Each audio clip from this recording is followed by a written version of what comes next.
നമസ്കാരം. ഇന്ന് താരതമ്യേന യുവാക്കളിലും വിദ്യാർത്ഥികളിലും കാണപ്പെടുന്ന ഏറ്റവും ഭീകരമായ ഒരു അവസ്ഥയാണ് ഡ്രഗ് അഡിക്ഷൻ. ലഹരി പദാർത്ഥങ്ങളുടെ അമിതമായ ഉപയോഗം മൂലം എത്രയെത്ര ജീവനുകളാണ് പൊലിഞ്ഞത് അല്ലെ? നമുക്ക് പേര് അറിയാത്ത, പേര് പറയാൻ പോലും പറ്റാത്തത്രയും ലഹരി പദാർത്ഥങ്ങൾ ഇപ്പോ മാർക്കറ്റിൽ അവൈലബിൾ ആണ്. ഇത് എവിടെ നിന്ന് വരുന്നു, നമ്മുടെ കുഞ്ഞുങ്ങളുടെ കയ്യിൽ ഇത് എങ്ങനെ എത്തുന്നു എന്നുള്ളത് ഇപ്പോഴും അജ്ഞമായി തുടരുന്നു.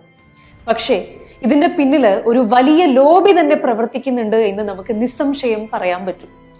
ഈ ഒരു സമയത്താണ്, ഈ ഒരു സാഹചര്യത്തിലാണ് ദുബായ് പോലീസിന്റെ ഏറ്റവും പുതിയ ക്യാമ്പയിൻ ശ്രദ്ധയാകർഷിക്കുന്നത്.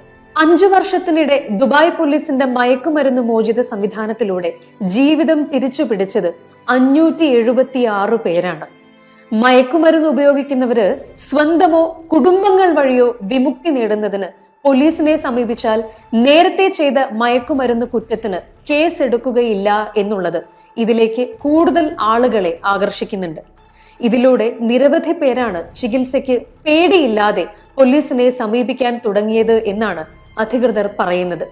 ദുബായ് പോലീസ് മയക്കുമരുന്ന് വിരുദ്ധ വകുപ്പിന്റെ വാർഷിക വിലയിരുത്തലിലാണ് ഇക്കാര്യം അവർ വ്യക്തമാക്കിയത്.